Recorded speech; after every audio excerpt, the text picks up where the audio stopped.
మహాకృపను బట్టి దేవుడు మనందరినీ కూడా సజీవ లెక్కలో ఉంచి పరిశుద్ధ సహవాసానికి మనం తోడుకొని వచ్చి మన బ్రతుకు పుస్తకమైన బైబిల్లో నుంచి అనేక విషయాలు మనం నేర్చుకునేటకు ధ్యానించుకునేటకు వాటి ద్వారా దేవునికి మరింత దగ్గర అవడానికి దేవుడు మనందరికి ఇచ్చిన యొక్క భాగ్యాన్ని బట్టి ముందుగా తండ్రి అయిన దేవునికి ప్రభువైన యేసుక్రీస్తు వారి పేట నాకు స్తుతులు స్తోత్రాలు తెలియజేస్తున్నానండి. మీ అందరు కూడా ప్రత్యేక వందనాలు తెలియజేస్తున్నాను.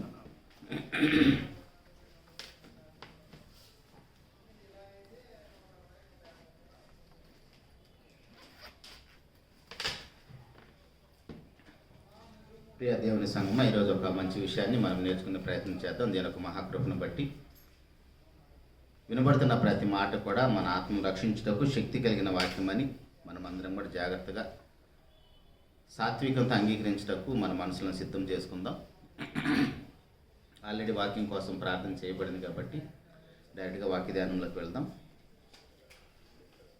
మనకి లోకంలో ఎన్నో శాస్త్రాలు ఉన్నాయి, అవన్నీ మనకు తెలుసు. వాటిలో ఒక శాస్త్రమే భూగర్భ పరిశోధన శాస్త్రాలు ఉన్నాయి కదా. అవన్నీ కూడా ఏం చేస్తే మనకు తెలుసు, మనకంటే ముందున్న తరాలలో మన పూర్వీకులు ఎలా జీవించారు, వారు ఎలాంటి పాత్రలు వాడారు, వారికి ఎలాంటి టెక్నాలజీ ఉంది, ఆ విషయాలన్నీ కూడా వాళ్ళు పరిశోధనలు చేసి అప్పట్లోనే మనకి ఇంత టెక్నాలజీ ఉంది, అప్పట్లో మన వాళ్ళు ఇలాంటివన్నీ వాడారు అని అవన్నీ కూడా బయటికి తీసి నేటి ప్రపంచానికి చూపిస్తూ, ఒకవేళ మనం అక్కడి నుంచి ఏదైనా నేర్చుకునేది ఉంటే అవి గొప్పగా సమాజానికి తెలియజేస్తూ ఉంటారు. ఇది ఎంత వాస్తవమో మన ప్రభువైన యేసుక్రీస్తు వారు కూడా భూలోకంలో ఆయన జీవించి 2000 సంవత్సరాలు అయిపోయింది. ఆయన బ్రతికినప్పుడు ఆయన ఎలా జీవించారు, ఎలా మాట్లాడారు, ఏ కార్యక్రమాలు చేశారు, ఏ ప్రాంతాల్లో తిరిగారు, అవన్నీ కూడా నేటికి ఆయన జీవించిన ప్రాంతంలో దేవుని పిల్లలు వెళ్ళి చూసి వస్తూ వాటి గురించి సమాజాన్ని తెలియజేస్తూ ఉంటారు. మనలాంటి వాళ్ళు వెళ్ళకపోయినా వెళ్ళొచ్చిన వాళ్ళు చూసి మనం చెప్తూ ఉంటారు. ప్రభువైన యేసుక్రీస్తు వారు ఎక్కడ బాప్తిసం పొందారో నేను కూడా అక్కడే బాప్తిసం తీసుకోవాలి అని ఆ ప్రాంతానికి వెళ్ళి ప్రభువైన యేసుక్రీస్తు వారు ఏ నదిలో అయితే బాప్తిసం పొందారో అక్కడ కూడా బాప్తిసం తీసుకుంటున్న వారు నేటికి కూడా ఉన్నారు. ఇవన్నీ వాస్తవాలే. కానీ పరిశుద్ధ గ్రంథమైన దేవుని యొక్క పరిశుద్ధ గ్రంథమైన మన బ్రతుకు పుస్తకమైన బైబిల్లోకి వెళ్ళి వాస్తవాలు మనం ఆలోచిస్తుంటే దేవుడు ఏం చెప్తున్నాడో మనం ఏం చేస్తున్నామో పూర్తి వ్యతిరేకంగానే ఉంటుంది. ఎందుకంటే ఇప్పుడు ఎవరైతే యేసుప్రభు వారు జీవించిన ప్రాంతాన్ని చూడాలి, అది తప్పని అంటలేదు, కానీ అది మన ఆత్మీయ జీవితానికి ఎంతవరకు ఉపయోగపడుతుందో లేఖనాలు పరిశోధన చేసినప్పుడు మనకు అర్థమవుతుంది. బాప్తిసం అనేది ఎక్కడ తీసుకున్నా ఒకటే. మన చర్చిలో కూడా బాప్తిసం తొట్టున్నది, అక్కడ తీసుకున్నా, వెళ్ళి ప్రభువైన యేసుక్రీస్తు వారు బాప్తిసం తీసుకున్నా, ఆ నీటిలో బాప్తిసం తీసుకున్నా, రెండు ఒకటే. పెద్ద వ్యతిరేకం, పెద్ద తేడాలు ఏమి ఉండవు. తీసుకున్న తర్వాత మనం ఎలా ఉండాలి, ఎందుకోసం బాప్తిసం తీసుకున్నాం అన్నదే వాస్తవం. ఇదే విషయం గురించి పేతురు గారు ఒక మంచి విషయాన్ని జ్ఞాపకం చేస్తున్నాడండి. పేతురు గారు రాసిన మొదటి పత్రిక 2వ అధ్యాయము 21వ వచనంలో, పేతురు గారు రాసిన మొదటి పత్రిక 2వ అధ్యాయము 21వ వచనంలో, క్రీస్తు కూడా మీ కొరకు బాధపడి మీరు తన అడుగుజాడల యందు నడుచుకున్నట్లు మీకు మాదిరి ఉంచిపోయింది. చాలా ప్రియ దేవుని సంగమా, జాగ్రత్తగా ఆలోచిద్దామండి. ఇక్కడ క్రీస్తు కూడా మీ కొరకు బాధపడి మీరు తన అడుగుజాడల యందు నడుచుకున్నట్లు మీకు మాదిరి ఉంచిపోయాడంట. ప్రభువైన యేసుక్రీస్తు వారు ఆయన అడుగుజాడలను మనకు మాదిరి ఉంచిపోయాడు. ఏంటండి ప్రభువైన యేసుక్రీస్తు వారు మనకి చూపించి వదిలి వెళ్ళిపోయిన అడుగుజాడలు ఏంటి?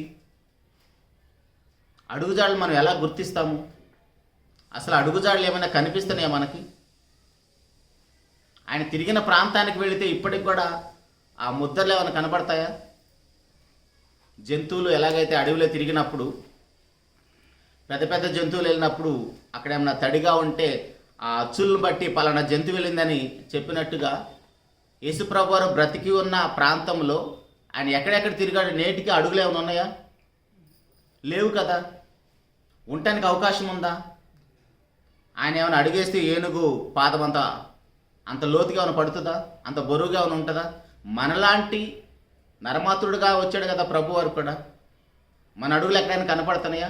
మహా అయితే ఇసుకలో తిరిగినప్పుడు కనపడతాయి, లేదా బురద నేలలో తిరిగినప్పుడు కనపడతాయి.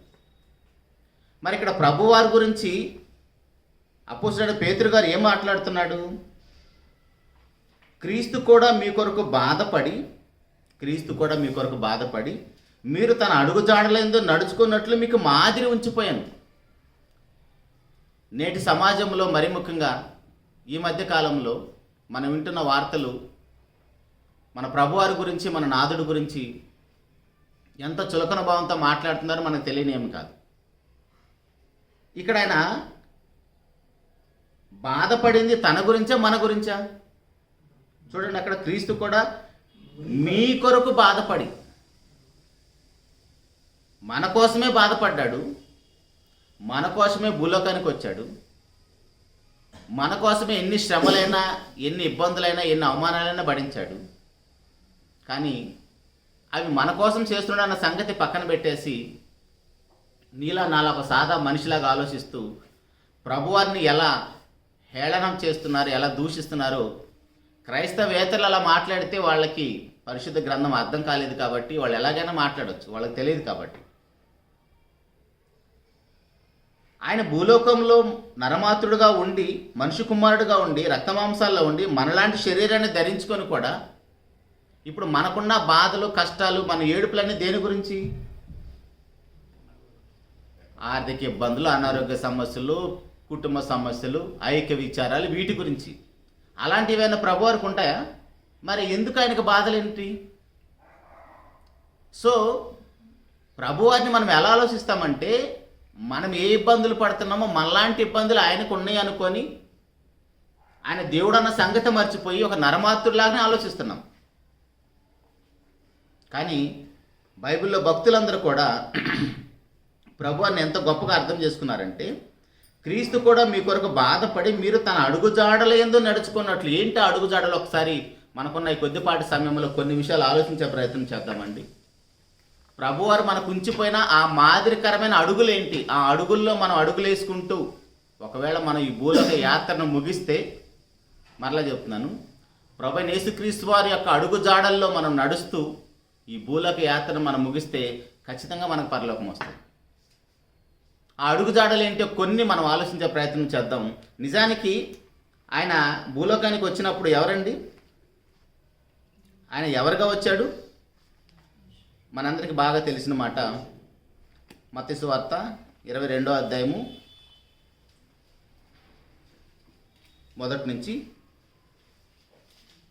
మత్తయి సువార్త 22వ అధ్యాయము మొదటి నుంచి.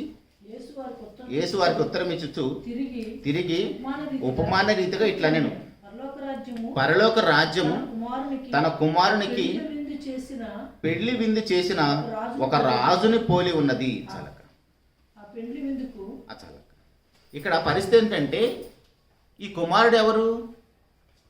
ప్రభువైన యేసుక్రీస్తు వారు. 2వ అధ్యాయము జ్ఞానులు వచ్చి ఏమడుగుతున్నారండి ప్రభువారి గురించి? జ్ఞానులు వచ్చి యేసుప్రభు వారి గురించి ఏమడుగుతున్నారు? మత్తయి సువార్త 2వ అధ్యాయము 1-2 వచనాలు చదువుకుందాం. రాజైన హేరోదు దినములయందు యూదయ దేశ బెత్లెహేములో యేసు పుట్టిన పిమ్మట ఇదిగో తూర్పు దేశపు జ్ఞానులు వచ్చి, యూదుల రాజుగా పుట్టినవాడు ఎక్కడున్నాడు అంటే, ఆయన పుట్టినప్పుడే రాజు. ప్రభువైన యేసుక్రీస్తు వారు పుట్టినప్పుడు రాజు. ఒకసారి భూలోకములో ఉన్న రాజుల యొక్క కొడుకులు, కూతుర్లు, లేదా మనకి ఇంకా బాగా అర్థం అవ్వాలి కానీ ఇప్పుడు రాజులు లేరు కాబట్టి కొన్ని దేశాల్లో ఉన్నారు, బాగా ధనవంతుల పిల్లలు. ఒకసారి వాళ్ళతో కంపేర్ చేసి చూద్దాం.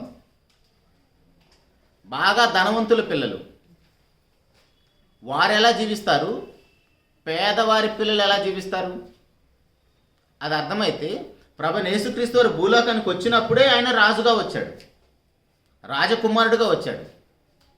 ఇప్పుడు ఆ రాజకుమారుడుగా భూలోకానికి వచ్చిన ప్రభువైన యేసుక్రీస్తు వారు రాజకుమారులాగానే జీవించాడా? ఆ హుందా కానీ ఆ స్టేటస్ కానీ ఏదైనా మెయింటైన్ చేసినట్టు మనకు కనపడుతుందా? భూలోకంలో ఎక్కడైనా సరే ప్రభువైన యేసుక్రీస్తు వారు ఆయన రాజకుమారుడు చూడగానే నిజంగా ఈయన రాజు, ఈయన రాజకుమారుడు అన్నట్టుగా మనకేమైనా ఆనవాళ్ళు ఉన్నాయా?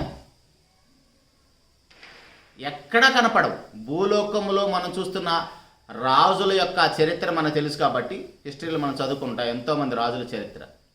లేదు ఇప్పుడు ధనవంతుల పిల్లల గురించి లేదా ధనవంతుల యొక్క స్టేటస్ గురించి, వారి యొక్క ప్రవర్తన, వారి యొక్క బిహేవియర్ ఎలా ఉంటుందో మన అందరికీ బాగా తెలుసు. వాళ్ళతో పోల్చుకొని ఒకసారి ప్రభువైన యేసుక్రీస్తు వారి గురించి ఆలోచిస్తే ఆయన భూలోకానికి వచ్చినప్పుడే రాజుగా వచ్చాడు. రాజుగా వచ్చిన ఆయన పేతురు గారు ఏం చెప్తున్నారు మనకి? క్రీస్తు కూడా మీ కొరకు బాధపడి మీరు తన అడుగుజాడలేదో నడుచుకున్నట్లు మీకు మాదిరి ఉంచిపోయాడు. ఇప్పుడు ఈయన భూలోకానికి వచ్చినప్పుడే రాజుగా వచ్చాడు. రాజుగా వచ్చిన ఆయన ఎలా జీవించాడు? 100% మనం అనుకుంటున్న భూలోకంలో రాజులాగా జీవించలేదు. భూలోకంలో రాజుల పిల్లలు లేదా ధనవంతుల పిల్లలు ఎలా జీవిస్తారు? వాళ్ళ ముందు మనలాంటి వాళ్ళు మాట్లాడడానికి అవకాశం ఉంటుందా? వారు మనలాంటితో సహవాసం చేస్తారా? అసలు మనల్ని కేర్ చేస్తారా? మన దగ్గర కూడా రానివ్వరు. వాళ్ళ సహవాసాన్ని కూడా మనల్ని ఒప్పుకారు. కానీ ధనవంతుల పిల్లలు అలా ఉన్నారు. మరి రాజుగారి కుమారుడు రాజుగా భూలోకానికి వచ్చాడు, ఈయన ఎలా ఉన్నాడు? కొరింథీయులకు రాసిన 2వ పత్రిక 8వ అధ్యాయము 9వ వచనములో,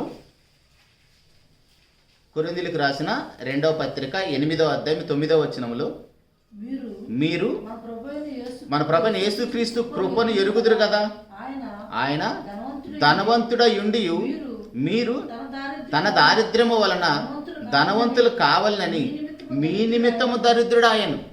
చూడండి, మనం ఈ మాటలు ఆయన దరిద్రుడని, హెబ్రీ పత్రిక 5వ అధ్యాయంలో ఆయన యాచించాడని, ఇలాంటి మాటలు మనం చదువుకున్నప్పుడు ఆయనకి ఏదో అవసరమే చేశాడు అనుకుంటున్నారు మనలాంటి వాళ్ళు.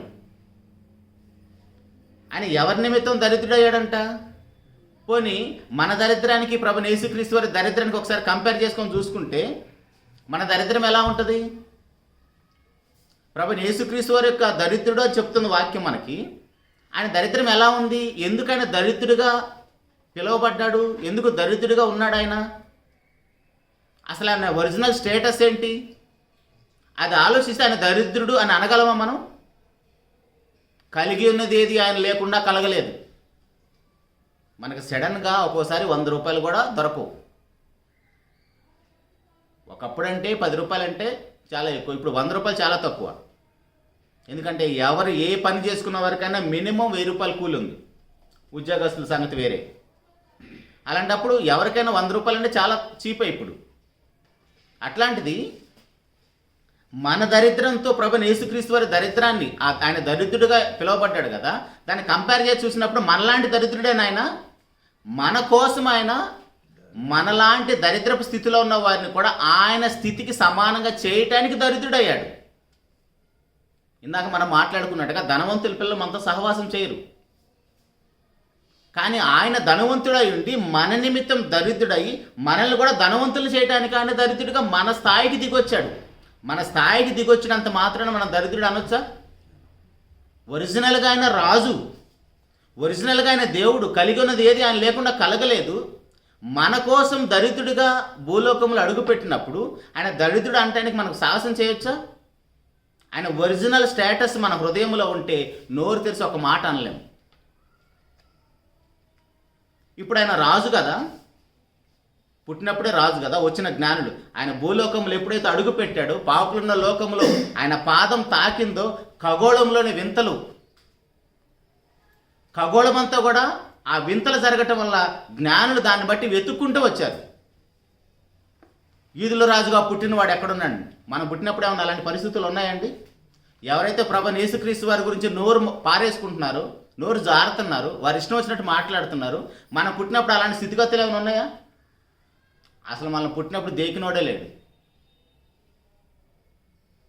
కానీ ఆయన రాజుగా పుట్టినప్పటికి కూడా రాజు స్టేటస్లోనే పుట్టాడా? ఆయన రాజుగా పుట్టినప్పుడు కూడా రాజు స్టేటస్లోనే పుట్టాడా? లూకా సువార్త 2వ అధ్యాయము. అంటే ప్రభు యేసుక్రీస్తు వారు మనకు ఉంచిపోయిన మాదిరికరమైన అడుగు జాడలేంటో మనం చూస్తున్నాం. ఆయన ఒరిజినల్గా రాజుగా వచ్చాడు భూలోకానికి, కానీ దరిద్రుడిగా జీవించాడు. చూడండి, ఆ కంపేర్ చూడండి. ఆ పోలిక ఒకసారి మనకు అర్థమైతేనే మనం ఆ అడుగు జాడల్లో నడవగలుగుతాం. ఆయన రాజుగా పుట్టినప్పుడు కూడా, ఆయన పుట్టినప్పుడు పరిస్థితులు ఎలా ఉన్నాయి? లూకా సువార్త 2వ అధ్యాయము 11-12 వచనాలు చూద్దాం. దావీదు పట్టణమందు నేడు రక్షకుడు మీ కొరకు పుట్టి ఉన్నాడు, ఈయన ప్రభువైన క్రీస్తు. దానికి ఇదే మీ కానవాలు. ఒక శిశువు పొత్తిగుడ్డలతో చుట్టబడి ఒక తొట్టిలో పండుకొని ఉండుట మీరు చూచెదరని వారితో చెప్పాను. ఏమండి, ఇందాక మనం చూసినప్పుడు మత్తయి సువార్త 2వ అధ్యాయంలో జ్ఞానులు వచ్చి యూదుల రాజుగా పుట్టినవాడు ఎక్కడున్నాడని ఆ ప్రాంతం అంతా ఎతుకుతున్నారు. యెరూషలేముకి వెళ్ళి రాజుగారితో మాట్లాడుతున్నారు. ఇప్పుడు ఈయన ఎక్కడున్నాడు? పశువుల తొట్టిలో, ఆ పాకలో పశువుల తొట్టిలో పండుకోబెట్టబడి ఉన్నాడు. అదేనా రాజుకు ఆనవాలు? చూసారా, ప్రభు యేసుక్రీస్తు వారు మనకు మాదిరిగా ఉంచిపోయిన అడుగుజాడలేంటో. ఆయన ఒరిజినల్గా దేవుడు, కలిగి ఉన్నది ఏది ఆయన లేకుండా కలగలేదు. భూలోకంలో పుట్టినప్పుడే రాజుగా పుట్టాడు, కానీ ఎక్కడ పండుకోబెట్టబడ్డాడు? పశువుల పాకలో. పశువుల పాకలో ఆ తొట్టిలో పండుకోబెట్టబడి ఉన్నాడు. ఇప్పుడు ఆలోచించండి, ఆయన స్టేటస్ ఏమైనా ఆయన వాడుకున్నట్టుగా కనబడుతుందా? కానీ మనకి కొంచెం ఉంటే చాలు, మనల్ని పట్టుకోలేరు ఎవరు. మన పరిస్థితి కొద్దిగా అందం, కొద్దిగా చదువు, కొద్దిగా తెలివితేటలు, కొద్దిగా డబ్బు, కొద్దిగా సమాజంలో మంచి స్టేటస్, మనల్ని పట్టుకుంటారండి అసలు ఎవరైనా? అవతల వాళ్ళ మనుషులు మన కంటికి కనపడతారా? అది ప్రభు యేసుక్రీస్తు వారు మనకు ఉంచిపోయిన మాదిరి. అంటే ఏంటంటే, ఆయన ఒరిజినల్గా దేవుడు, రాజు, కలిగి ఉన్నది ఏది ఆయన లేకుండా కలగలేదు, కానీ భూలోకంలో దరిద్రుడిగా పిలువబడ్డాడు. ఇంకా చూస్తే అదే మత్తయి సువార్తలోనే 17వ అధ్యాయంలో, మత్తయి సువార్త 17వ అధ్యాయము 24వ వచనంలో, వారు కపెర్నహూముకు వచ్చినప్పుడు అరశెకెలు అను పన్ను వసూలు చేయవారు పేతురునొద్దకు వచ్చి, మీ బోధకుడు ఈ అరశెకెలను చెల్లింపడాన్ని అడుగగా చెల్లించుననెను. అతడు ఇంటిలోనికి వచ్చి మాటలాడక మునిపే యేసు ఆ సంగతి ఎత్తి, సీమోనా, నీకేమి తోచుచున్నది? భూరాజుల సుంకమును పన్నును ఎవరి యొద్ద వసూలు చేయుదురు? కుమారుల యొద్దనా, అన్యుల యొద్దనా అని అడిగాను. అతడు అన్యుల యొద్దనే అని చెప్పగా, యేసు, అలాగైతే కుమారులు స్వతంత్రులే, అయినను మనము వారికి అభ్యంతరం కలుగజేయకుండానట్లు నీవు సముద్రముకు పోయి గాలము వేసి మొదట పైకి వచ్చి చేపను పట్టుకొని దాని నోరు తెరచి ఒక షెకెలు దొరుకును, దాన్ని తీసుకొని నా కొరకును నీ కొరకును వారికిమ్మని అతనితో చెప్పాను. ఏమండి, ట్యాక్స్ కట్టడానికి కూడా ప్రభువారి దగ్గర, పన్ను చెల్లించడానికి కూడా ప్రభువారి దగ్గర డబ్బులు లేవా? అవసరం లేదు ఆయనకి. యాక్చువల్గా ఏం చెప్తున్నాడు అక్కడ? కుమారుడు స్వతంత్రులే. రాజు కదా, ఒరిజినల్గా రాజు కదా. ఇప్పుడు రాజు కొడుకు, రాజు ఒక శాసనం చేస్తే ఆ శాసనంలో ట్యాక్స్ కట్టాల్సిన పరిస్థితి కుమారుడికి వస్తుందా? రాదు. కానీ ఇక్కడ ఏమంటున్నాడంటే, వారికి అభ్యంతరం కలగకుండానట్లు నీ నిమిత్తం నా నిమిత్తం వెళ్ళేసి ఆ పన్ను కట్టంటున్నాడు. మనలో క్రైస్తవులుగా చాలామంది ట్యాక్స్లు కట్టం. ట్యాక్స్లు ఎగ్గొట్టడానికి నానా ప్రయత్నాలు చేస్తాం. దేవుని పిల్లలైతే ఖచ్చితంగా మనం కట్టాల్సిన ట్యాక్స్ కట్టి తీరాలి. దేవుని పిల్లలైతే, ప్రభు సంబంధులైతే, క్రీస్తు అడుగుజాడల్లో నడుస్తుంటే ఖచ్చితంగా ట్యాక్స్ కట్టి తీరాలి. ట్యాక్స్ కట్టకుండా తప్పించుకొని అన్ని కోట్ల రూపాయలు ప్రభుత్వానికి ఎందుకు ఇవ్వాలని ఆడాయడ దానాలు చేసి, దాన ధర్మాలు చేసి, ట్రస్టులకు ఇచ్చేసి వీరు దాన్ని మాఫీ చేసుకుంటూ ఉంటారు. వాళ్ళు దేవుని పిల్లలు అనపడరు. క్రీస్తు అడుగుజాడల్లో నడుస్తున్నట్లు కాదు. అయితే ఇక్కడ చూడండి, కలిగి ఉన్నది ఏది ఆయన లేకుండా కలగకపోయినా సరే, కానీ ట్యాక్స్ కూడా కట్టాడు. ట్యాక్స్ కట్టడానికి డబ్బులు లేవు ఆయనకి. కానీ కట్టడానికి సామర్థ్యం చూడండి ఎలా ఉందో. పేతురు గారు వచ్చి ఏమైనా చెప్పాడా? పేతురు గారు ఇంట్లోకి అడుగు పెట్టిన వెంటనే ప్రభువే మాట్లాడుతున్నాడు. నీకేం తోస్తున్నది? మన డబ్బు కట్టాల్సిన అవసరం లేదంటే, ఒరిజినల్గా అయితే కట్టాల్సిన అవసరం లేదు, కానీ వాళ్ళకి అభ్యంతరం కలగకున్నట్లు మనం అది చెల్లిద్దామంటారు. ఇప్పుడు అవతల వాళ్ళకి అభ్యంతరం కలగకుండా చర్చిలో కానీ, ఇంట్లో కానీ, సమాజంలో కానీ మన ప్రవర్తన ఉంటుందా? అభ్యంతరం కలగకుండా, అయ్యో ఈ మాట అంటే వాళ్ళు ఏమైనా ఫీల్ అవుతారేమో అని ఆగుతామా? అసలు మనిషిని మనిషిగా గౌరవిస్తామా? రూల్స్ పాటిస్తామా? రాజ్యాంగాన్ని గౌరవిస్తామా? నాయకుల కోసం వారిని లోబడి ఉండమని చెప్పాడు, అలా ఉంటామా? అవేవి చెయ్యం. అదేమంటే బైబిల్లో మేము ఎవరికి లోబడాల్సిన అవసరం లేదన్నట్టుగా కొన్ని రిఫరెన్స్లు మనమే దేవునికి వ్యతిరేకంగా మాట్లాడతాం. దేవుడే చెప్పాడు, నువ్వు ఏ దేశంలో ఉన్నావు ఆ దేశంలో రాజ్యాంగాన్ని గౌరవించాలి, నాయకుల్ని గౌరవించాలి, అధికారికి లోబడి ఉండాలి. కానీ దేవుని పిల్లగా మనం అవేవి చేయకపోగా దేవుని అవమానిస్తూ ఉంటాం. ఈయన రాజు, దేవుని కుమారుడు అయినా సరే ట్యాక్స్ కట్టి మనకు మాదిరి చూపిస్తున్నాడు. ప్రభువైన యేసుక్రీస్తు వారు మనకి వదిలి వెళ్ళిపోయిన అడుగుజాడలు అర్థమవుతున్నాయండి. ఆయన ఉన్నత స్థితి ఆయన వాడుకోలేదు. పశువుల పాకలో పండుక పెట్టబడినా సరే ఆయన కూడా అక్కడ అభ్యంతరం చెప్పలేదు. మామూలుగా రాజకుమారుడు, ఒక మంచి డబ్బున్న వాళ్ళకి పిల్లలు పుడితేనే, ఇప్పుడు కొంతమంది సెలబ్రిటీస్ ఉన్నారు, వాళ్ళకి ఒక పాప బాబు పుడితే వాళ్ళని చూడటానికి మీడియా అంతా వాళ్ళ చుట్టే తిరుగుతుంది. ఇంకా కొంతమంది పిల్లల ముఖాలు కూడా చూడలేదు. కొంతమంది వాళ్ళు ఎప్పుడు చూపిస్తారా అని తిరుగుతున్నారు మీడియా అంతా వాళ్ళ చుట్టూ.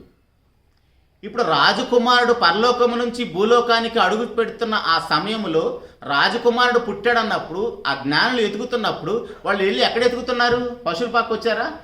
అసలు పశువుల పాకని వాళ్ళు ఎక్స్పెక్ట్ చేస్తారా? అందుకే రాజుగారి ఇంటికి వెళ్ళిపోయారు. ఆయన కూడా వణుకు వచ్చేసింది. ఏంటి, నేను కదా రాజుని, ఇంకెవడు పుట్టాడని. కానీ ఈయన ఆ స్థితిని వాడుకోకుండా మన కోసం దరిద్రుడయ్యాడంటే అదే. ఒరిజినల్గా దేవుడు అనుకుంటే ఆకాశంలో ఇంద్రధనుసు పెట్టినట్టుగా ఆ ఇంద్రధనుసులో నుంచి ఒక ఉయ్యాలనేసి కిందకు దించలేడా? ఆయన మాట మాత్రం సెలవిస్తే ప్రపంచంలో కలిగాయి కదా. ఆయన కూడా చెప్తేనే కదా ఆ ఇంద్రధనుసు కూడా వచ్చింది నోవా కాలంలో. అంటే దేవుని యొక్క శక్తి సామర్థ్యాలు ఏంటో మనకు తెలిసినప్పుడు, కానీ మనం ఎందుకు యేసుప్రభు విషయంలో అంత చులకనగా మాట్లాడతాం? మళ్ళీ మనం ఆయన పిల్లలమే అంటాం. ఆయనే మనకు దిక్కు. మనం పరలోకానికి వెళ్ళాలన్నా, మన బాప్తిసం పొందాలన్నా, మనకు పాపక్షమాపణ దొరకాలన్నా, దేవునితో మనం సమాధాన పడాలన్నా ఆయనే దిక్కు. కానీ ఆయన మీదే నోరు పారేసుకుంటాం. అయితే ఆ యేసుక్రీస్తు ప్రభు యొక్క ఉన్నత స్థితి ఎలాంటిదంటే, మనము తెలియక చేస్తున్నామని మన ఎడల ఎంత కరుణ చూపిస్తున్నాడంటే, ఎంత కరుణ, ఎంత దయ, ఎంత జాలి చూపిస్తున్నాడంటే మన ఎడల ఆయనకి దినదినము వాత్సల్యత కలుగుతుందంట.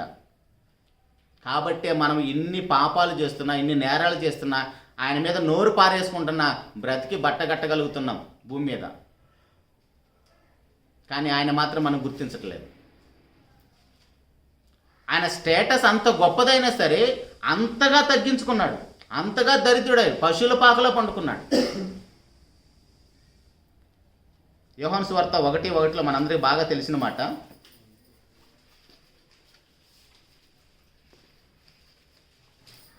యోహాను సువార్త, ఆదియందు వాక్యం ఉండెను, వాక్యము దేవుని యొద్ద ఉండెను, వాక్యము దేవుడు అయి ఉండెను. 14వ వచనములో, అదే అధ్యాయం 14వ వచనం. ఆ వాక్యము శరీరధారి అయి కృపాసత్య సంపూర్ణుడుగా మన మధ్య నివసించాను. చాలా. కొలసీలకు రాసిన పత్రిక 1వ అధ్యాయము 15-16 వచనాలు. కొలసీలకు రాసిన పత్రిక 1వ అధ్యాయము 15-16 వచనాల్లో ఆయన, కొలసి 1:15 ఆయన అదృశ్య దేవుని స్వరూపి సర్వ సృష్టికి ఆది సంభూతుడై ఉన్నాడు. ఏలయనగా ఆకాశమందున్నవి, భూమి యందున్నవి, దృశ్యమైనవి కానీ అదృశ్యమైనవి కానీ, సింహాసనములైన, ప్రభుత్వములైన, ప్రాధానులైన, అధికారములైన సర్వమును ఆయన యందు సృజించబడిన, సర్వమును ఆయన ద్వారాను ఆయన బట్టి సృజించబడెను.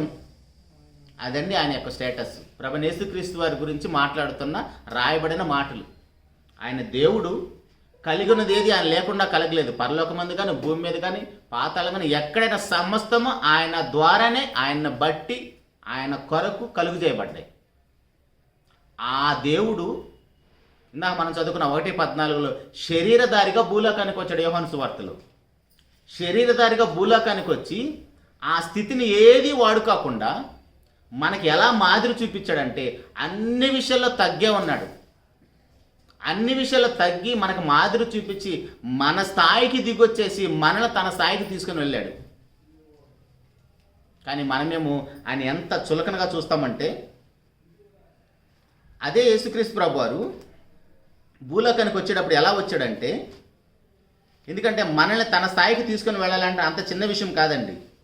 ప్రభువైన యేసుక్రీస్తు వారు మనల్ని తన స్థాయికి తీసుకుని వెళ్ళటం అంటే, మన యొక్క ఇబ్బందులు ఏవైతే ఉన్నాయో, మనం ఏ విషయాల్లో అయితే మనం జయించలేకపోతున్నామో, ఏ విషయాలు అయితే మనం శోధించబడుతున్నామో, అవన్నీ ఆయన కూడా అనుభవపూర్వకంగా ఎరిగిన వాడే జయించిస్తే అప్పుడు మన కోసం ప్రాణం పెట్టగలడు.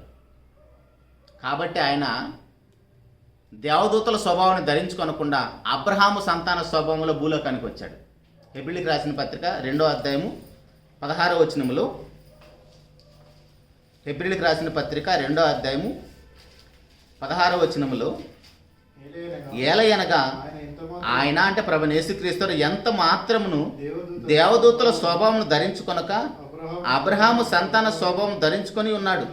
కావున ప్రజల పాపములకు పరిహారము కలుగుటకై దేవుని సంబంధమైన కార్యములలో కనికరమును నమ్మకమును గల ప్రధాన యాజకుడగు నిమిత్తము అన్ని విషయముల్లో ఆయన తన సహోదరుల వంటి వాడు కావలసి వచ్చెను. తాను శోధింపబడి శ్రమ పొందెను గనుక శోధింపబడి వారికి సహాయం చేయగలవాడై ఉన్నాడు. ఆయన శోధించబడకుండా శోధించబడే వారికి సహాయం చేయలేడు. ఒకవేళ ప్రభువైన యేసుక్రీస్తు వారు భూలోకానికి దేవదూతల స్వభావాన్ని ధరించుకొని వస్తే మన వలె శోధించబడడు. కొని రావడానికి అవకాశం లేదా? దేవదూతల స్వభావంతో వచ్చినా మనిషి స్వభావంతో వచ్చినా అడిగేవాళ్ళు ఎవరైనా అసలు నువ్వేంటండి మాకు అలా వస్తారని చెప్పి ఎలా వచ్చావని మనం ఆయన అడగలమా? కానీ ఆయన ఎంత న్యాయవంతుడంటే, ఏ శరీరంలోనే మనుషులుగా మనం మాట్లాడతాం కదా, ఈ పాపపు శరీరాన్ని దేవుడే ఇచ్చాడు కదా, ఈ పాపం చేసే స్వభావాన్ని దేవుడే ఇచ్చాడు కదా. సో ఇప్పుడు నేను పాపపు శరీరం ఉన్నాను కాబట్టి ఈ తప్పు దేవుడిదని మనం చాలాసార్లు నోరు పారేసుకుంటాం. క్రైస్తవ కుటుంబాల్లో పుట్టి పెరిగిన వాళ్ళు కూడా అలాగనే మాట్లాడతారు. పాపం చేసే స్వభావంతో మనం పుట్టలేదు. మన శరీరం పాపం చేయటానికి కలుగు చేయబడలేదు. మనకంటే ముందున్న భక్తులు చాలామంది కూడా పాపం చేయకుండా బ్రతికిన వాళ్ళు ఉన్నారు. ఇక్కడ ప్రభువైన యేసుక్రీస్తు వారు కూడా దేవదూతల స్వభావాన్ని ధరించుకోకుండా అబ్రహాము సంతాన స్వభావంలో ఎందుకు వచ్చాడంటే, దేవదూతలు మన వల్ల శోధించబట్టని వాడికి శరీరాలు లేవు, అవి పాపం చేయడానికి అవకాశం లేదు. కాబట్టి ఆయన మనలాంటి శరీరంలో, మనలాంటి స్వభావంలో, అలాంటి శరీరంలో రక్తమాంసాల్లో పాలివాడై ఏ శరీరంలో ఉండి మనం పాపం చేయలేకుండా ఉండలేకపోతున్నామో, ఏ శరీరంలో నుండి మన శోధన ఎదుర్కొనలేకపోతున్నామో, దానిలో ఆయన 100% మన వల్లే రక్తమాంసాల్లో ఉండి అన్ని శోధనలు జయించాడు. యాక్చువల్గా ఆయనకి అంత అవసరం లేదు. 14వ అధ్యాయం 15వ వచనంలోని పక్కన హెబ్రీయులకు రాసిన పత్రిక 4వ అధ్యాయం 15వ వచనం, హెబ్రీయులకు రాసిన పత్రిక 4వ అధ్యాయం 15వ వచనంలో, మన ప్రధాన యాజకుడు మన బలహీనతల యందు మనతో సహానుభవం లేనివాడు కాడు గాని సమస్త విషయంలో మన వలె శోధింపబడినను ఆయన పాపం లేనివాడిగా ఉండను. చాలు, ఆయన పాపం లేనివాడిగా ఉన్నాడు. సమస్త విషయాల్లో శోధించబడ్డాడు. మన విషయాన్ని చాలాసార్లు మాట్లాడుకున్నాం. కానీ మనమేమో చిన్న చిన్న వాటికే పడిపోతాం. కుక్కకు బిస్కెట్ చూపిస్తే తోక ఊపుకుంటాం మన దగ్గరికి వచ్చినట్టుగా ప్రతి చిన్న బలహీనతకి, ప్రతి చిన్న వ్యసనానికి పడిపోతాం. మనం ఎలా క్రీస్తు అడుగుజాడలో నడవగలుగుతాం? ఆయన సమస్త విషయాల్లో శోధించబడిన పాపం లేనివాడిగా ఉన్నాడు. నిలబడొచ్చని మనకు మాదిరి చూపించారు. అది అడుగుజాడాలంటే నువ్వు పాపం చేయకుండా బ్రతకొచ్చని ఆయన మాదిరి చూపించాడు మనకి. కానీ మనమేమో చిన్న బలహీనతలు కూడా పడిపోతాం. అవకాశం ఉన్నా సరే నిబ్బరంగా ఉండలేం, నిగ్రహంగా ఉండలేం. ఆత్మఫలాల్లో ఒక ఫలం ఏంటిదండి? నిగ్రహ శక్తి కూడా అక్కడే ఉంది. ఆశా నిగ్రహం ఉంది కదా. ఆశను కంట్రోల్ చేసుకోలేకపోతే మనం ఆయన అడుగుజాడలో నడిచినట్టు కాదు. 7వ అధ్యాయం 26వ వచనంలో కూడా, అక్కడే హెబ్రీయులకు రాసిన పత్రిక 7వ అధ్యాయం 26వ వచనంలో, పవిత్రుడును నిర్దోషియు నిష్కల్మషుడును పాపుల్లో చేరక ప్రత్యేకంగా ఉన్నవాడును ఆకాశ మండలముల కంటే మిక్కిలి హెచ్చైన వాడునైనా ఇట్టి ప్రధాన యాజకుడు మనకు సరిపోయినవాడు. ఎందుకు ఈయన మాత్రమే సరిపోయినవాడు ఇట్టి ప్రధాన యాజకుడు? ఎందుకంటే ఈయన శరీరంలో ఉండి 100% మనలాగా రక్తమాంసాల్లో ఉండి ఒక మనిషి పడే శోధనంతా కూడా భరించి జయించాడు. అట్ ద సేమ్ టైం ఆయన దేవుడు, ఆ దేవునికి మనుషులకు మధ్య ఉన్న ఆ వారధి ఏదైతే ఉందో, ఆ లోటు ఏదైతే ఉందో దాన్ని భర్తీ చేశాడు, సంధి చేశాడు. కాబట్టి ఒక పక్కన దేవుడి దగ్గరికి వెళ్ళి మాట్లాడగలడు, డైరెక్ట్గా దేవుడి దగ్గరికి వెళ్ళి మాట్లాడగలడు. పాపుల స్థానంలో నిలబడి పాపికున్న శ్రమ ఏంటో దేవునికి వివరించగలడు. అటనే దేవుడికి తెలియదని కాదు, దేవుడికి సమస్తం తెలుసు. ఈ నరుడికి ఉన్నతుడైన దేవునికి మధ్యవర్తిత్వం చేయాలంటే ఆయన ఇద్దరితో మాట్లాడగలిగిన వాడై ఉండాలి. ఇప్పుడు మనం ఉన్నత అధికారుల దగ్గరికి వెళ్ళి మాట్లాడగలమా? అసలు మనకు అపాయింట్మెంట్ దొరికిద్దా? సుమారు 4 రోజుల ముందు తీసుకోవాలి పెద్దవాళ్ళ దగ్గర అపాయింట్మెంట్ మనం దొరకాలంటే. అదే మన పక్కింటితో మన ఫ్రెండ్స్తో మాట్లాడాలంటే ఫోన్ చేసి పిలిస్తే వాడే వస్తాడు. వాడింటికి మనం వెళ్ళేది ఎందుకు లేరా, ఫోన్ చేస్తే వాడే వస్తాడు అంటాం. అంటే ఏంటి? వాళ్ళతో మనకున్న చనువుని బట్టి. ఇప్పుడు ఈయన దేవునికి మనుషులకి మధ్యవర్తిత్వం చేయాలంటే అంత ఈజీగా చేయగలరా? మనుషులతో ఎవరైనా మాట్లాడగలరు. మరి దేవుడి దగ్గరికి వెళ్ళేసి కొద్దిగా వీడి గురించి రికమెండ్ చేస్తున్నాము, వీడికి జాబ్ ఏంటి, మనం అప్పుడప్పుడు లెటర్ రాసి పంపిస్తాం కదా. అసలు మన ముఖం కూడా తెలియదు, పలానా వాడికి జాబ్ కావాలంటే అని ఒక సైన్ చేసి ఒక స్టాంప్ వేసి పంపిస్తాడు. ఆ లెటర్ చూడంలోనే వణికిపోతాడు వాళ్ళు. వాడికి స్కిల్స్ వాడితో ఏం సంబంధం లేకుండా వాడికి పోస్ట్ ఇచ్చేస్తారు. ఎందుకంటే ఆ పోస్టుకున్న విలువ. ఇప్పుడు అలాగనే మనుషుల పక్షాన్ని వెళ్ళి దేవుడితో మాట్లాడగలిగిన నరుడు ఎవరున్నారు? దేవుడుగా ఉన్న ఆయన నరుడుగా వచ్చిన ఈయన తప్ప ఇంకెవరు దేవుడి దగ్గరికి వెళ్ళి మాట్లాడగలిగిన వాళ్ళు లేరు. ఈ నరుల యొక్క పరిస్థితులు ఏంటో వివరించడానికి మనుషులు ఎవరు వెళ్ళి మాట్లాడలేరు ఆ దేవుడితోటి. అప్పుడు సంధి ఎలా జరుగుతుంది? సమాధానం ఎలా కలుగుతుంది? పాపం చేసిన వాళ్ళందరూ కూడా దేవునికి రోమపత్రికలో 5వ అధ్యాయంలో మనకు తెలిసిన మాట శత్రువులు కదా.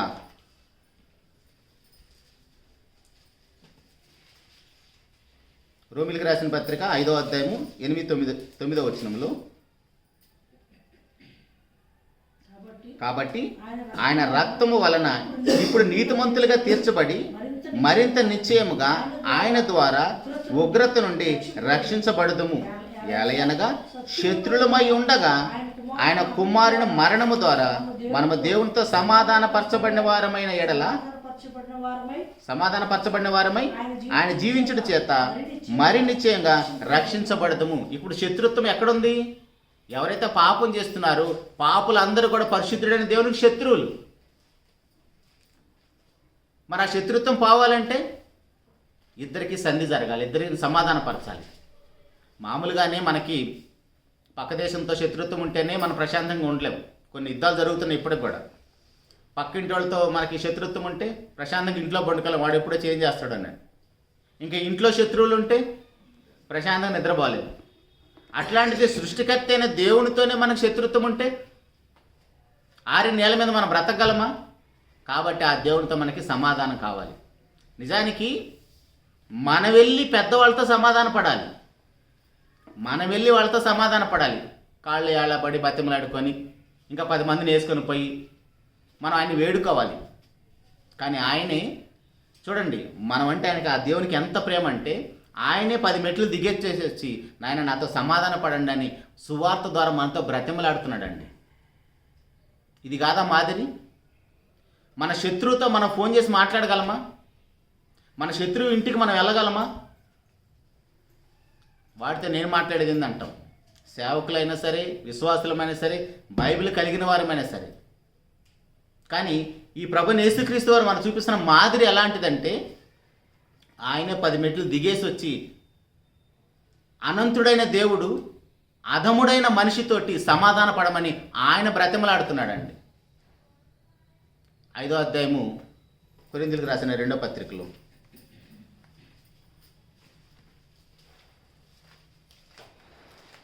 కొరింథీయులకు రాసిన 2వ పత్రిక 5వ అధ్యాయము 18, 19, 20 వచనాలు చదువుకుందాం. సమస్తమును దేవుని వలన అయినవి, ఆయన మనలను క్రీస్తు ద్వారా తనతో సమాధానపరుచుకొని ఆ పరిచయం మాకు అనుగ్రహించిన అదేమనగా దేవుడు వారి అపరాధములను వారి మీద మోపక క్రీస్తునందు లోకమును తనతో సమాధానపరుచుకొనుచు ఆ సమాధాన వాక్యమును మాకు అప్పగించెను. కావున దేవుడు మా ద్వారా వేడుకొన్నట్టు మేము క్రీస్తుకు రాయబారులమై దేవునితో సమాధానపడని క్రీస్తు పక్షంగా మిమ్మల్ని బతిమాలుకొనుచున్నాము. ఎందుకనగా మనం ఆయన యందు దేవుని నీతి అగునట్లు పాపం మెరుగని ఆయన మన కోసం పాపముగా చేశాను. దీంట్లో మన పాత్ర అంటే ఏమైనా ఉందండి? ఆ సువార్త నమ్మి బాప్తిసం పొంది క్రీస్తు ప్రభు యొక్క స్వరూపంలోకి మార్చబడటం తప్ప మనకు చేసే పని ఏమీ లేదు. కానీ మనం క్రీస్తు స్వరూపంలోకి మార్చబడాలంటే అసలు మనకి సమాధాన పడే గుణమే లేదే.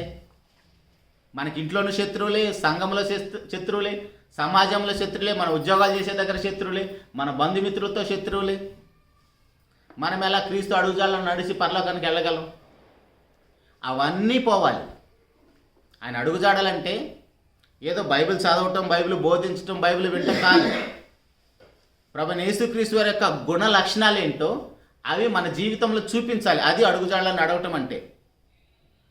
మనకు ఆయన మాదిరి ఉంచిపోయిన అడుగుజాడలు ఏంటో మనం వెళ్ళి యెరూషలేముకి వెళ్ళి బెత్లెహేముకి వెళ్ళి తిరిగి ఆ ప్రాంతాలన్నీ తిరిగి చూసిరావటం కాదు. ఆయన యొక్క ప్రేమ, ఆయన యొక్క దయ, ఆయన యొక్క కనికరం, ఆయన యొక్క నీతి, ఆయన యొక్క క్షమాగుణం అవన్నీ మన జీవితంలో చూపిస్తే అప్పుడు మనం క్రీస్తు అడుగుజాడల్లో నడిచినట్లు. కానీ అవి మాత్రం చూపించం. కానీ మన జీవితాల్లో గొప్ప గొప్ప ప్రసంగాలు చేస్తాం, మైక్ ఇస్తే గంటల తరబడి వదిలిపెట్టాం, ప్రతి మీటింగ్కి అటెండ్ అవుతాం, ప్రతి కార్యక్రమంలో పాల్గొంటాం. కానీ దేవుని యొక్క గుణగణాలు మాత్రం ఒక్కడు కూడా మనలో చూపించాం. కానీ మనం కూడా క్రైస్తవులమే. కానీ ప్రియ దేవుని సంఘం ఆలోచించుకుందామండి. ఇంకా ఆ ప్రభువారు మన కోసం ఏం చేశాడంటే, అదే ఇందాక మనం మాట్లాడుకున్న ఎబ్రియులకు రాసిన పత్రిక 2వ అధ్యాయంలో 2వ అధ్యాయము 9వ వచనములో వీటిలో ఏది కూడా ప్రభు కోసం కాదని మన మనసులో ఎప్పుడు ఉండాలండి.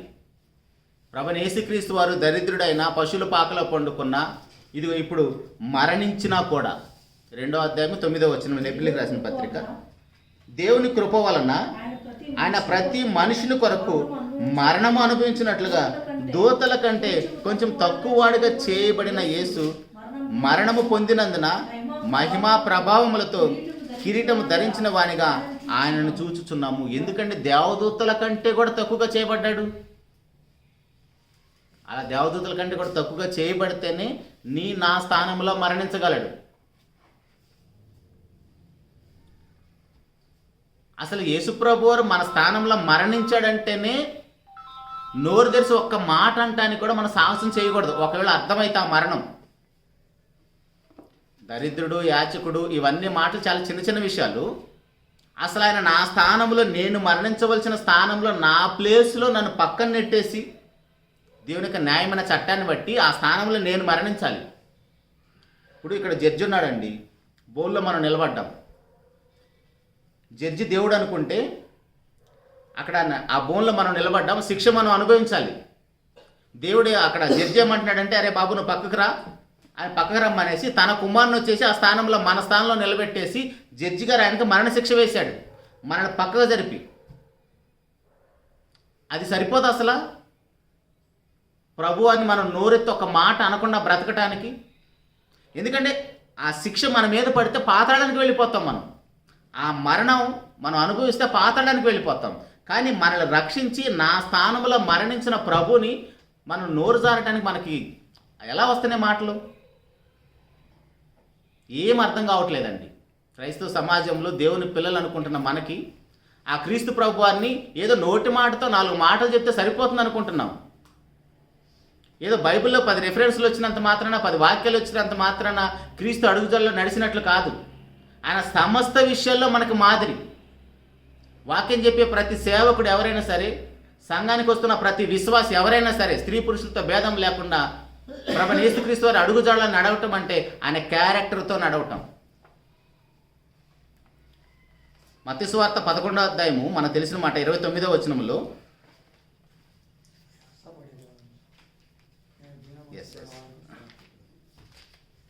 11వ అధ్యాయం 29వ వచనంలో ప్రతిసారి చూసే మాటే, సందర్భం కాబట్టి చూద్దాం. ప్రయాసపడి భారం మోసుకొనిస్తున్న సమస్త జనులారా నా యొద్దకు రండి, నేను మీకు విశ్రాంతి కలుగు చేస్తున్నాను. ఎప్పుడు ఇస్తానంటున్నాడు విశ్రాంతి? నేను సాత్వికుడును దీన మనసు గలవాడును గనుక మీ మీద నా కాడి ఎత్తుకొని నా యొద్ద నేర్చుకొనుడి, అప్పుడు మీ ప్రాణములకు విశ్రాంతి దొరుకును. ఏలయనగా నా కాడి సులువుగాను నా భారము తేలిగ్గాను ఉన్నది. ఆయన అంట సాత్వికుడు దీన మనసు గలవాడు. ఎందుకండి ఆయనకు అంత సాత్వికం? ఎందుకు అంత దీన మనసు? ఎందుకు? ఎవరైనా రాజు, ఏ రాజు కానీ అంత సాత్వికం చూసాం మనం? అంత దీన మనస్సు అణిగిమణిగి ఉండి ఓర్చుకొని క్షమించటం, ప్రేమించటం, సహనం చూపించటం అంత అవసరం ఏమొచ్చింది ఆయనకి? అలా చూపించకపోతే మన పరలోకానికి వెళ్ళలేం. నా బిడ్డలంటే నా లక్షణాలు, దేవుని యొక్క స్వరూపం, దేవుని యొక్క పోలిక 1:26 ప్రతిసారి చదువుకుంటాం కదా ఆదికాండంలో. దేవుని యొక్క స్వరూపం, దేవుని యొక్క పోలికలో చేయబడ్డామంటే ఆ లక్షణాలన్నీ కోల్పోయాం. వాటితోనే మళ్ళీ పుట్టించి భూలోకానికి పంపించాడు. ఇప్పుడు మనము ఏదైనా ఒక ఫ్లవర్ వేసామనుకో, చెట్టు, దానికి ఏ ఇత్తనము ఉంటే దాని స్వభావమే బయటకు వస్తుంది. లేదా ఒక ఫ్రూట్ వేసామనుకోండి, ఏ ఇత్తనం నాటితే అవే ఫలాలు వస్తాయి. మరి మనం ఏంటి జాతిహీనమైన ఫలాలు ఫలిస్తున్నాం? ఇశ్రాయేలు జనాంగంతో కూడా యెషయా గ్రంథం 2వ అధ్యాయంలో దేవుడు అదే మాట్లాడతాడు. నేను నిక్కమైన జాతి గల విత్తనాన్నే వేశాను, కానీ మీరేమో జాతిహీనమైన ఫలాలు ఫలిస్తున్నారు. వాళ్లే కాదు, క్రొత్త నిబంధన సంబంధమైన ఇశ్రాయేలును మనం కూడా జాతిహీనమైన ఫలాలే ఫలిస్తున్నాం. కాబట్టి ప్రియ దేవుని సంగమా, ఏదో వాక్యాన్ని వినటం, ప్రకటించడం మాత్రమే కాదు, కానీ మనకి మరణం ఎప్పుడు వస్తుందో తెలియదు, ఎటు నుంచి వెళ్ళిపోతామో తెలియదు. మనము అవకాశం ఉండగానే ప్రపంచమంతా కూడా క్రిస్మస్ అని మంచి సంబరాల్లో ఉంటుంది, మంచిదే. ఆయన ఎలాగైనా పుట్టాడు, 25 పుట్టాడా పుట్టలేదని సంగతి పక్కన పెట్టేస్తే ఆయన 100% పుట్టాడు, నా కోసం నా స్థానంలో మరణించాడు. అది గుర్తుపెట్టుకుందాం. ఆయన సమస్త విషయాల్లో మనకు మాదిరి ఉంచిపోయాడు. ఆ మాదిరి ఏంటో గుర్తించి ఆ లక్షణాలు కలిగి మనం బ్రతకపోతే ఎప్పుడు చనిపోయినా పరలోకానికి మనం వెళ్ళం. అలాంటప్పుడు మనం ఈ బైబిల్ కలిగి ఉండటం అనవసరం, ప్రతిరోజు వాక్యాన్ని చదవటం అనవసరం, ప్రతిరోజు వాక్యాన్ని అనర్గళంగా టైం లేకుండా 24 గంటలు టీవీల్లో, ఫోనుల్లో వాక్యాన్ని చెప్పినా విన్నా ఉపయోగం లేదు. ఎందుకంటే ఆ లక్షణాలు మనకు రానప్పుడు ఎంత వాక్యమైన ఉపయోగం ఏంటి? ఒక మాట చెప్పేసి ముగిస్తాను. అప్పుడప్పుడు డాక్టర్లు ఏమంటారంటే, ఈయనకి ఎన్ని మందులు వేసినా ఈ శరీరం తట్టుకోలేదండి, ఈయనకి ఇంకెన్ని మందులు వాడినా, ఎన్ని డబ్బులు ఖర్చు పెట్టినా మీ డబ్బులు వృధా, కానీ ఈ శరీరానికి మెడిసిన్ పనిచేయదు. అంటే అర్థం ఏంటి? దండేసి తీసుకెళ్ళిపోండి అని అర్థం.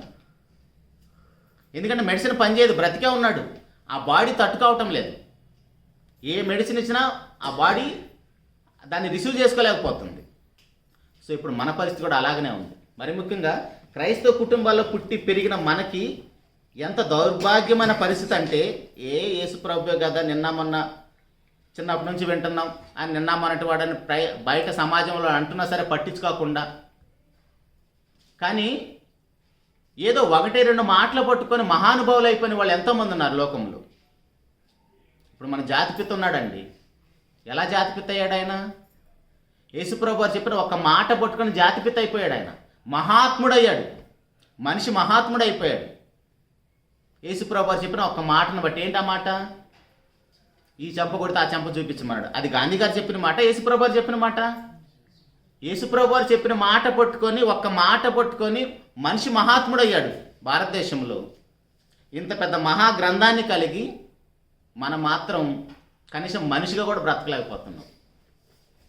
కాబట్టి ప్రియ దేవుని సంగమా, అలాంటి పరిస్థితుల్లో మనం ఉండకుండా, మనం రేపు అనేదాన్ని చూస్తామో లేదో మనకు తెలియదు. నెక్స్ట్ ఇయర్ రాబోతుంది, దేవుని చిత్తమైతే 26లో అడుగు పెడతామో లేదో తెలియదు. లాస్ట్ ఇయర్ ఉన్న వాళ్ళందరూ ఈ సంవత్సరంలో రాలేదు. మనం నెక్స్ట్ ఇయర్కి వెళ్తామో లేదో తెలియదు.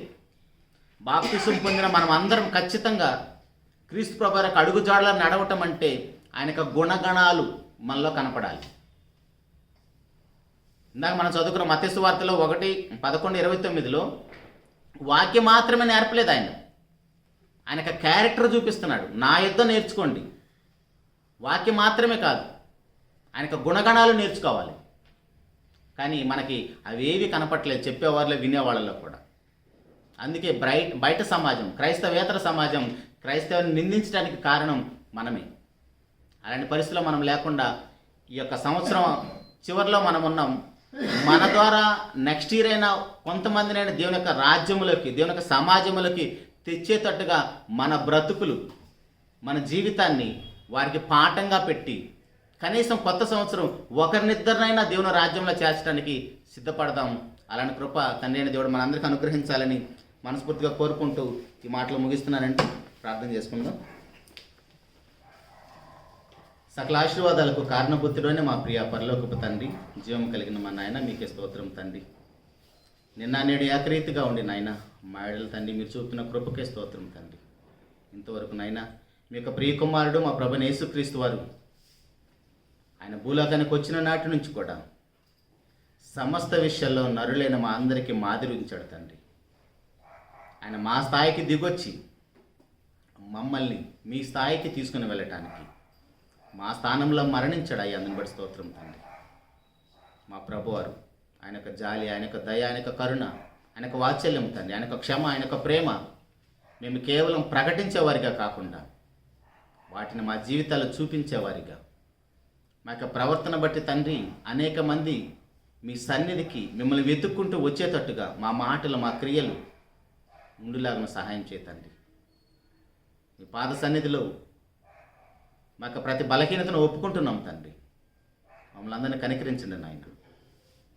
మాకు ఎప్పుడు మీరు మరణం సిద్ధం చేశారో మాకు తెలియదు తండ్రి. ఆ మరణ దినం వచ్చే నాటికి మేమందరం కూడా క్రీస్తు స్వరూపంలోకి మార్చబట్టకు మీ చిత్తమైతే అవకాశాన్ని కల్పించిన తండ్రి. ఈ యొక్క స్థానిక సంఘంలో చేర్చబడిన మీ బిడ్డలందరి విషయమే ప్రార్థిస్తున్నాం నాయన.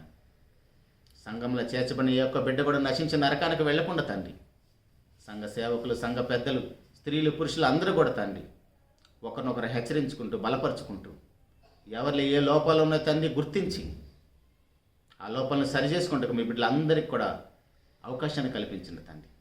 పెద్దలైన వారందరూ కూడా తండ్రి మీ బిడ్డలందరికీ తండ్రి మాదిరికరమైన జీవితాన్ని జీవించిన కృపను అనుగ్రహించింది తండ్రి.